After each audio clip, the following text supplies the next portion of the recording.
Yeah, and part of the reason that it's kind of preoccupied my particular research interests, and you know, Steam Shovel Press covers all kinds of conspiracy topics, but I've kind of focused on this because this book, JFK and UFO, is actually kind of a prequel to the Octopus. I don't want to overwhelm your listeners too much by giving them too much detail, but the idea is give them too much. Give them too much. Make them want more. Make them go down, sit, and try to digest all this stuff. I know it's taken me about going on 50 years, and you probably 40 years. You know, so surely they put a little effort into it.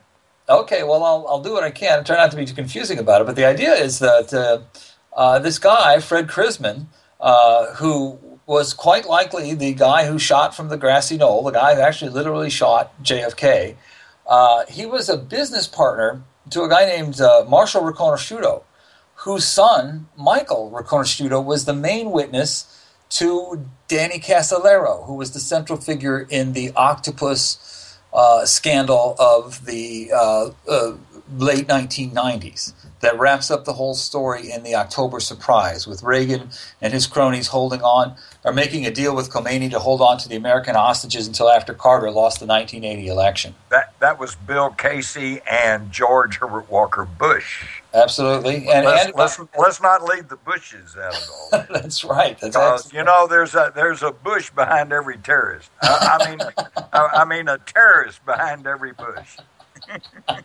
Yeah, it kind of works both ways, doesn't it? Yeah, I come think of it, it does. Yeah, but again, not to get too arcane about it, the Octopus story is about a super sophisticated software called Promise that was given to a Reagan crony named Earl Bryan, was stolen from a company called Inslaw and given to one of Reagan's cronies in exchange for that crony making a payoff to Ayatollah Khomeini to hold on to American hostages until after Carter lost the 1980 election. That software had a backdoor capacity so that everybody that Earl Bryan sold it to and profiteered from were sold the ability of our intelligence world sneaking into the back door to spy on them to see what they're doing. And this was this guy Earl Bryan. But wait, I got to interject, because with this backdoor to this software, you're not only got backdoor to foreign intelligence services, but you've got insider trading on the stock exchanges and on stocks and mergers and things, right? So this is a mingling of political and corporate malfeasance. And also, supposedly, this was the Robert Hansen, the FBI turncoat guy, sold the Promise software to Osama bin Laden. This is part of how Osama bin Laden was able to escape capture for 10 years, because he had this software that helped people to do that. But not to get too far from the topic, one of the guys that helped develop the Promise software, Michael Riconosciuto, provided all this information to Danny Casolaro, who was then later found dead at a hotel in West Virginia after exposing the idea that the Promise software was connected to the Reagan cronies, was connected to a bigger kind of transnational cabal called the Octopus. Mm-hmm. And Riconosciuto's father, again, was business partner to the guy who shot JFK. So that's kind of a whole bunch of information down to a small So they knew all the dirt. Right, exactly. They were involved in that whole world of spies and high-tech malfeasance for two generations, and so that's the connecting link. So, I mean, anybody who's not familiar with my work before, the two books to get are The Octopus, Secret Government of Death and Danny Casolaro, and the current one, JFK and UFO. You put those pieces together, and you'll have a better view of the JFK assassination, certainly, than anything you're going to pick up in. Absolutely. Yeah. Well, what do you think caused Michael Riconosciuto to start spilling the beans to Danny Casolaro in the first place? Was it just conscience, or was he looking to make some money, or was it some kind of counter strike, or what was going on there? I mean, he's in prison. He's still in prison on methamphetamines charge, which is probably trumped up. You know, he's right. He's in prison. Easy enough to do. Right. So almost everything he does is some kind of attempt to connect with the outside world and manipulate people into getting him out of prison. He supposedly, he says, he told me that Fred Chrisman, who he regarded as an uncle, wrote a 1,500-page memoir, and that he's got that locked up somewhere, and that if we can get him out of prison, he will grant us access to that, and we'll have everything we want to know about Chrisman's connection to the Kennedy assassination.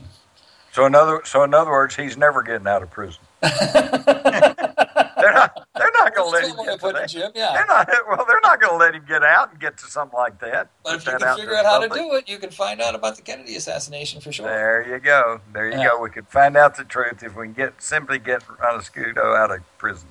But it's interesting. We were talking before about how all this stuff interacts with television and the mainstream media. And one of the interesting things that I discovered about Chrisman is that he believed that television show, remember that old television show, The Invaders, with Roy Finnis? Yeah. Roy Finnis. Fred Chrisman believed that show was about him. And he made this point at lecture. And what's interesting, if you track the research on it, The Invaders was a Quinn Martin production. And I don't know if you remember Quinn Martin, but he also did a program. He first came on the scene. He was the guy that wrote The Untouchables at first, but then he created a show called The FBI with Ephraim Zimbalist Jr. And when Mark Felt died, people identified him, and there's some questions. He's Deep Throat. He's Deep Throat. Well, Mark Felt was officially a consultant to the show, The FBI. So the idea that the spy world is connected to drama shows like that is established by that. But one of the things I discovered in researching JFK and UFO is that Mark Felt, and we recovered this. I recovered this by reading obituaries of Mark Felt. He too worked for the FBI in the Pacific Northwest in the 40s, just like Guy Bannister and just like Jim Harrison. Mark Felt was up there too. And very specifically, his job was to review employment applications for the Hanford nuclear plant up there. And one of the things that we got on Chrisman is his employment application for the Hanford nuclear plant. So we have this direct historical link between those two guys and a link to the TV show The FBI and The Invaders. So this idea that The Invaders might have been based on Chrisman, once you start looking at the research, is not as oddball as it seems. And it's very important because the whole Maury Island incident is a story of how Chrisman and his partner Harold Dahl witnessed these UFOs, and different people got involved in the investigation. Kenneth Arnold, a couple of Air Force investigators who died in a plane crash investigating. Right. And Chrisman supposedly held on to some of this material that these flying saucers had spewed out. And the notion is that he held on to it. Maybe he sabotaged that plane that killed Davidson and Brown, and he held on to this material as his means of blackmailing himself or somehow holding on. That was his get out of jail free card. And get the choice assignments, one of which would have been the Kennedy assassination in 1963. Yeah. Oh, what a tangle weave. Oh, man.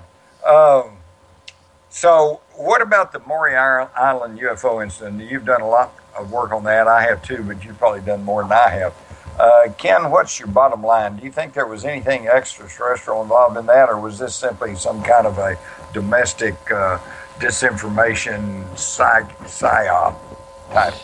Well, so many people want to dismiss it as a hoax because actually what happened was Harold Dahl, the first of the two witnesses in Maury Island are Dahl and Chrisman. And let me make a footnote here. There are actually official arrest records of the three tramps in the rail yards. You know that? And one of them is one of the official arrest records is for Harold Doyle, which, if you say with a Texas accent, sounds like Harold. Yeah. But Dahl, Harold Dahl. Yeah. So, but Dahl said it was a hoax. After a while, he said it was a hoax. He started telling people about it, and he got a visitation by one of these men in black people. And the guy said, who knew more about what had happened that day. than anybody should have. And he told Dahl, he said, if you keep telling people about this, bad things will happen to you. And Dahl said, well, he blew it off, and he kept telling people, and he talked to Kenneth Arnold. And his wife got deathly ill. His business started to go belly up. His son disappeared. Just disaster after disaster started happening in his life. So he said, well, okay, he got the message. He said, okay. And then after that, he started calling it a hoax, even though he never really believed it was one. Right. So down through the years, people who have reported on this have looked at this and said, well, I mean, if the main witness says it's a hoax, then why do we have to study this anymore at all? pretty well turned off the investigations. Listen, I think we've run way over time for a break here. So we're going to take a break here for just a few moments.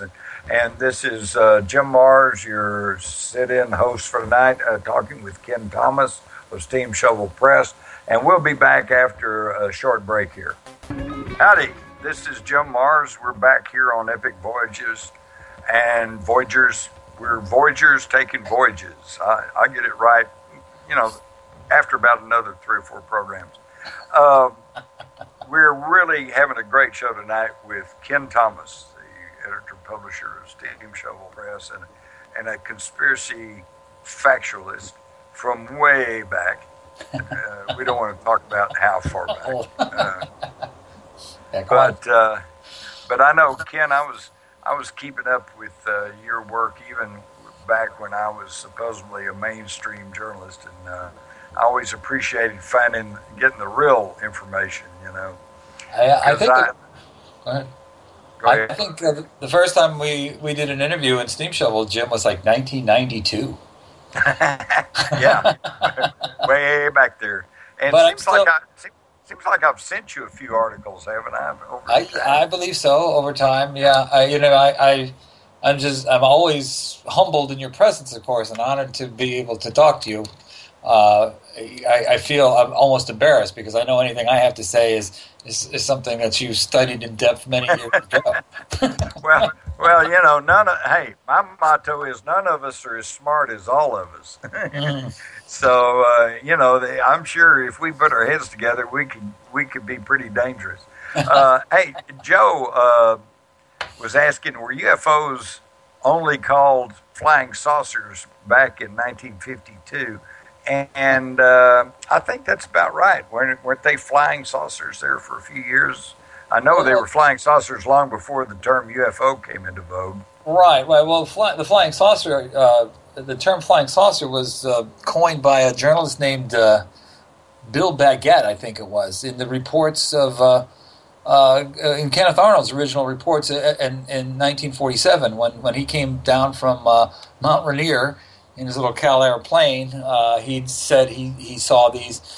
He saw chevrons, basically, not saucers, but he said they flew as if they were saucers skipping across the water, as if you took a rock or something. And so a reporter named Baguette, I think for the Oregonian, called them flying saucers. So that's where that's happened. And, that's really interesting because from that point on, everybody just, got this icon of flying saucers, this circular disc thing. And yet Kenneth Arnold actually described them as a chevron or a flying V. The term saucer, as you well pointed out, was only used, that was to describe their motion in the air, like saucers skipping over water, or like when you throw a pebble across the water and it goes gee. Right. So exactly. He wasn't describing what they looked like. He was talking about how they motivated. How they moved, yeah. Now the Maury Island saucers could be described as discs, concave though, not convex. And the Maury Island case actually happened a few days before Kenneth Arnold. Arnold was later hired to investigate them, but it was an earlier thing, and it was Kenneth Arnold's report that caused the whole post-wave flap. So it's all kind of based on the crescent-shaped craft more than others. There was one researcher that had this unified flying saucer theory that the Maury Island UFO, which, again, the story of it was these guys are harbor patrolmen out on a boat, and they see 6 craft flying around, 5 of them flying around one that's wobbling.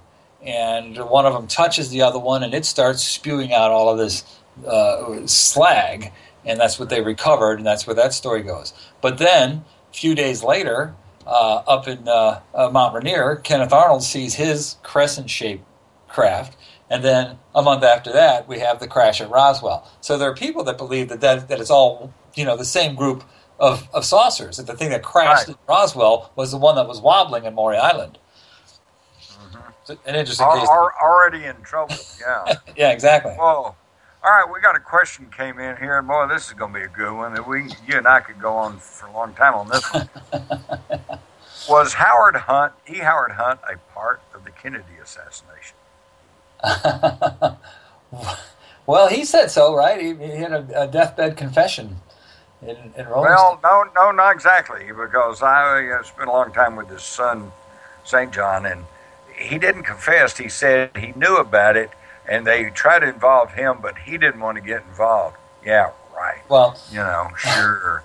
Yeah, and yet, there is a photograph, and it's not the one that Lieberman and Weber put out, the old man tramp that they claim was E. Howard Hunt.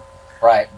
It was another shot taken in Dealey Plaza that shows a slender man in a tan trench coat and a hat, with his hands in his pocket, walking from the south side of Elm Street towards the grassy knoll. And St. John said, "That's my father." And he said, "And I recognized that trench coat because he wore it everywhere." And he said, "That's him." So apparently there's a picture of him taken in Dealey Plaza at the time.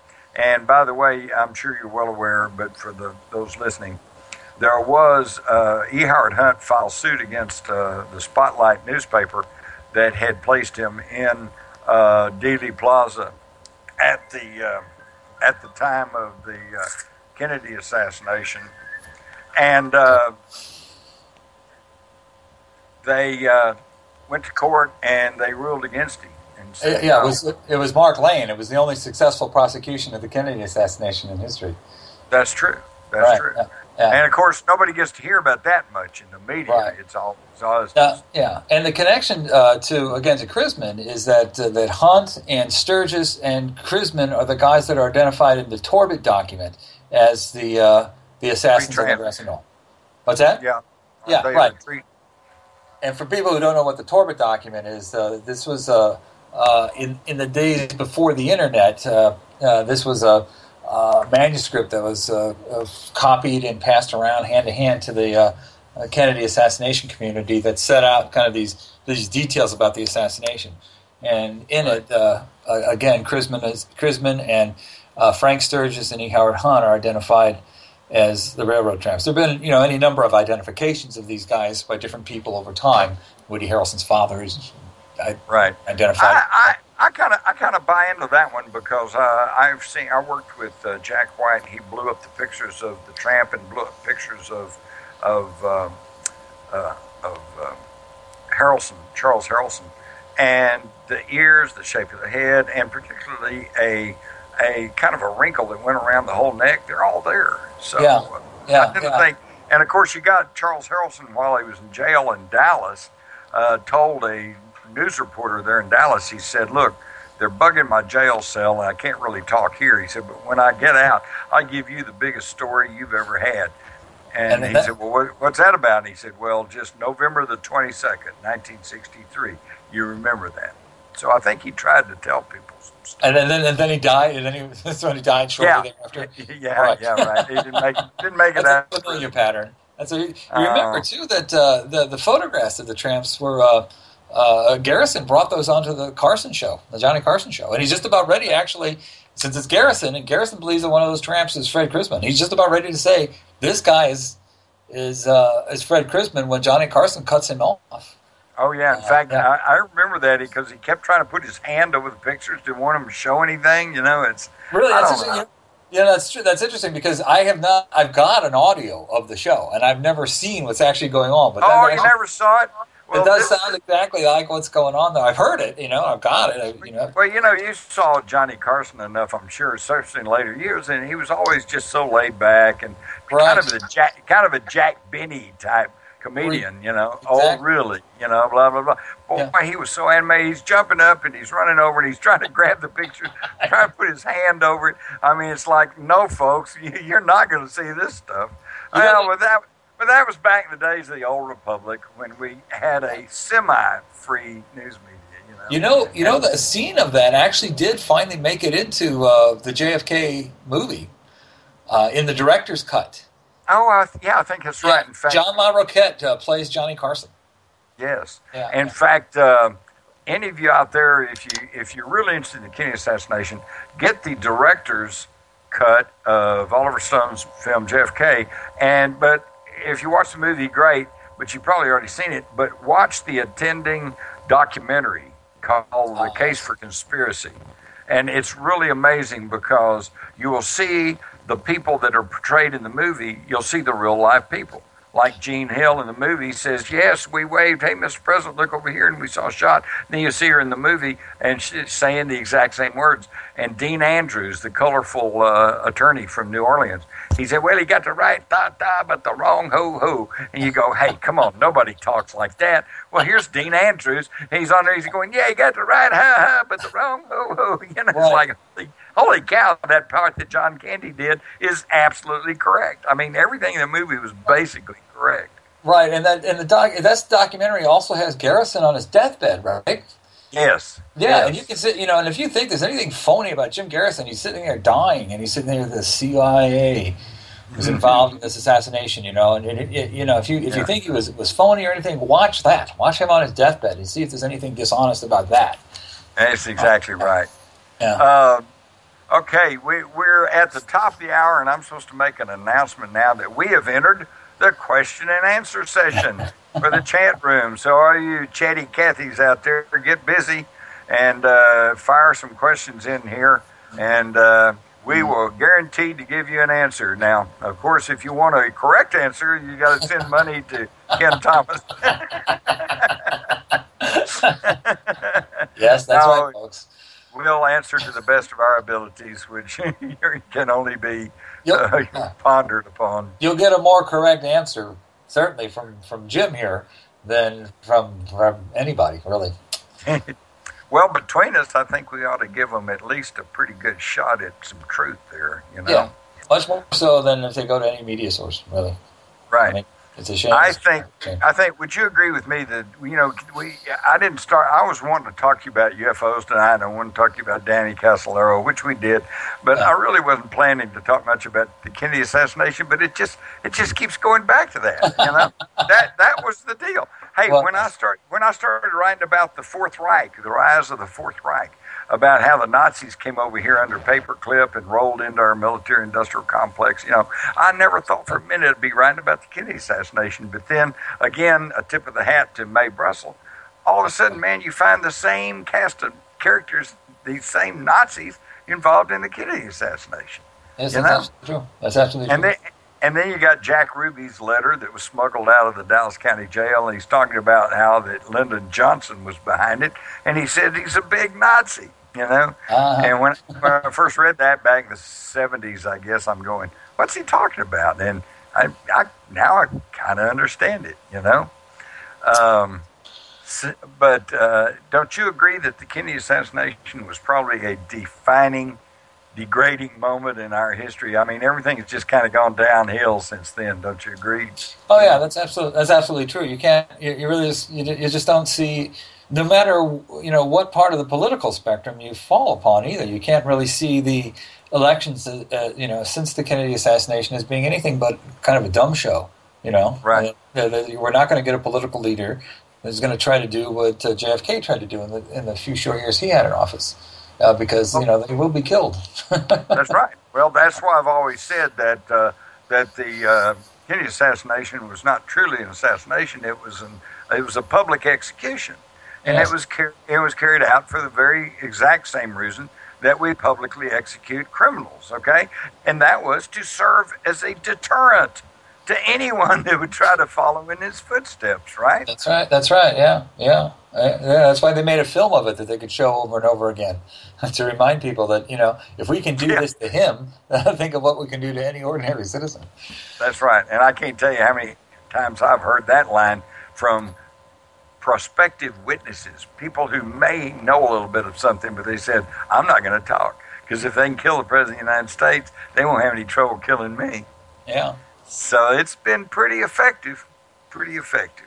In fact, there's a lot of people today, I could name a lot of people I know that basically, I don't want to know anything about that. Well, there's a very similar situation that happens with UFOs, too. I mean, there's probably not a pilot out there who hasn't seen one, but there's very few pilots out there that are going to talk about it.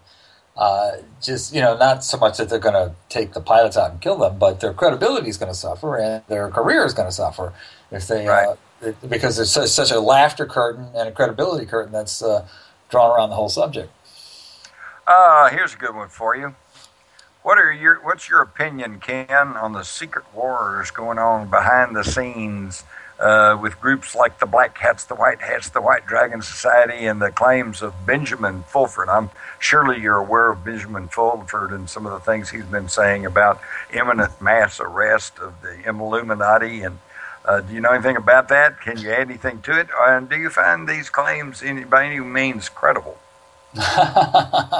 Well, this is Fulford's claims specifically. I mean, you hear it all of the time, and it's kind of true. All over the internet. Yeah, and there are always groups of people that are kind of fighting with each other. It's kind of part of the human condition. I can't say that I know anything more about Fulford than anybody else, but it's something that you should watch and pay attention to. It might be able to inform your ideas of what's going to happen in the future. But I don't think it's like the central defining issue any more than the Mayan calendar. Well, I finally figured out about the Mayan calendar. You know why it ends on December the 21st, 2012? Because the guy that was chiseling the little carving, he ran out of space. December the 19th, December the 20th, he said, that's it, I'm out of room.